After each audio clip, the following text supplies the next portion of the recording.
Et yo tout le monde, j'espère que vous avez tous bien dormi. Ce soir, le Barça va essayer, je dis bien essayer de se relancer en Coupe du Roi, une compétition où le Real a échoué hier contre une Détroit, incroyable.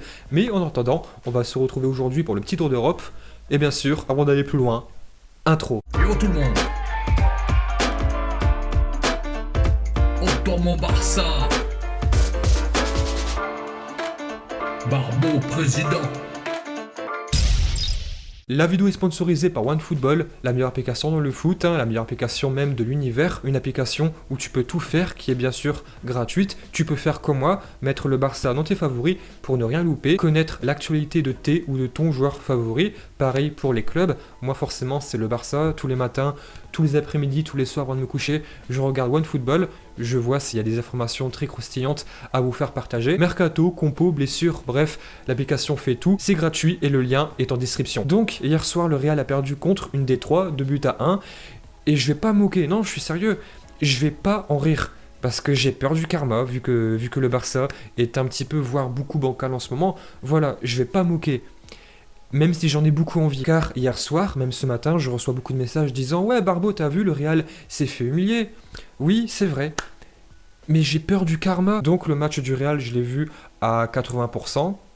Très belle prestation des petits, franchement, bravo, le deuxième but, le but qui t'amène la victoire. C'est un très beau but. Franchement, j'ai été impressionné parce qu'il ne faut pas oublier qu'ils perdaient 1-0. Ils ont été chercher l'égalisation, la prolongation et ensuite le but de la victoire. Chapeau. Surtout qu'au tirage au sort, ils étaient très contents d'avoir tiré le Real, parce que le Real, même si ce n'est plus le Real de Ronaldo, etc., c'est toujours le Real. C'est toujours des idoles, des héros pour certains, et ils ont battu ces héros-là. Franchement, chapeau. Et la défense du Real, honnêtement, voilà, j'ai eu l'impression de voir Clément Lenglet avec le maillot blanc. Incroyable. Voilà, forcément, ça me fait un petit peu plaisir de dire ça, mais c'est une humiliation. Je me moque pas, forcément, je vais pas me moquer, mais si on est honnête, c'est une humiliation. Donc là, la Coupe du Roi, on a vu le Real, l'Atlético perdre contre une Détroit.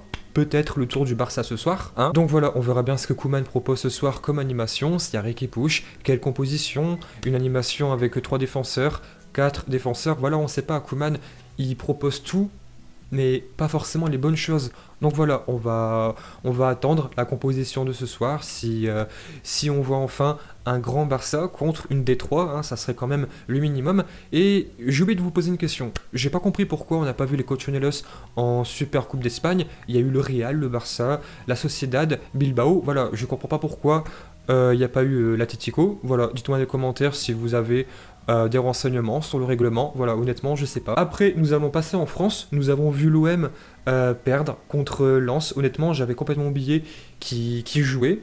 Et c'est en voyant YouTube et un certain Momoini casser une télé à 23h que j'ai tout de suite compris, incroyable, encore une fois. Et voilà, avec la banderole « Vous êtes dégueulasse », on aurait pu penser que l'OM allait avoir un soupçon d'orgueil, de renaissance, de envie de tout donner, de donner tort aux supporters. Non. Donc, défaite plutôt logique pour l'OM, 1-0. Ils ont toujours un match de retard. Ils sont 6e au classement, mais par contre, attention, Lens est juste derrière. Le 5e, c'est Rennes avec 4 points d'avance. Donc voilà, il faudra me dire si Milik a toujours envie de venir à Marseille, si son avion n'a pas été détourné, s'il n'a pas fait demi-tour, honnêtement, je ne serais pas étonné. Et bravo à Lens, ils ont battu le PSG, l'OM, Monaco, Rennes, ils sont 7e de la Ligue 1, ils possèdent le 16e budget, produisent du très beau jeu, ils ont même un crack en défense centrale qui est convoité par l'AC Milan, le Milan de Zlatan. J'ai nommé Monsieur Loïc Badé, je sais pas si je prononce bien, Loïc Badé. Et après nous passons à l'Espagne, nous avons une légende du Barça qui conseille à une autre légende du Barça, du sport, du football,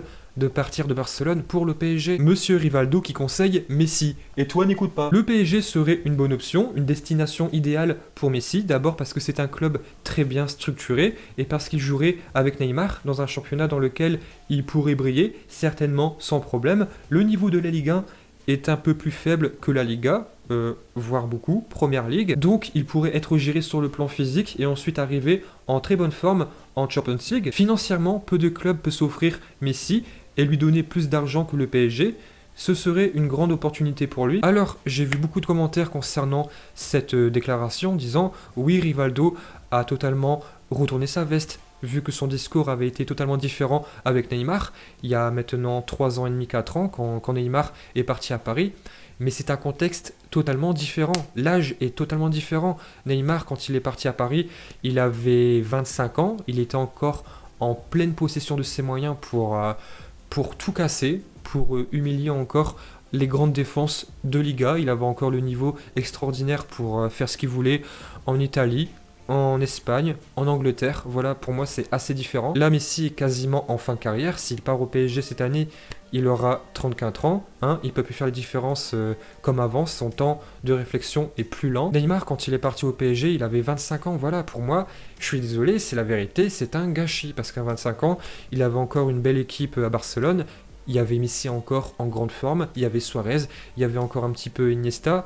Voilà, c'est pas la même chose. En fait, Rivaldo, dans ce qu'il avait pu dire sur Neymar, je pouvais comprendre sa logique, parce que Neymar, à 25 ans, il avait encore trop d'amour à donner, il avait encore plein de choses à prouver. Là, Messi, à 33 ans et demi, il a déjà tout fait, en Espagne, il a donné trop d'amour. Alors que Neymar, à 25 ans, en 2017 à Barcelone, il avait encore tout à prouver, il voulait encore le Ballon d'Or, et moi je pense sincèrement que le Ballon d'Or, tu auras beaucoup de mal à le gagner en France, alors que Messi, bientôt 34 ans, voilà, Rivaldo conseille plutôt à l'Argentin de finir sa carrière peut-être plus tranquillement et se concentrer juste sur la Ligue des Champions et le championnat plus tranquille. Donc je dis surtout pas que Rivaldo a raison dans son raisonnement, mais il conseille plus Messi de partir dans un championnat plus tranquille et se concentrer juste sur la Ligue des Champions, se concentrer et plus se préserver sur le point de vue physique en championnat. Et maintenant nous allons passer en Angleterre, United qui gagne encore contre Fulham,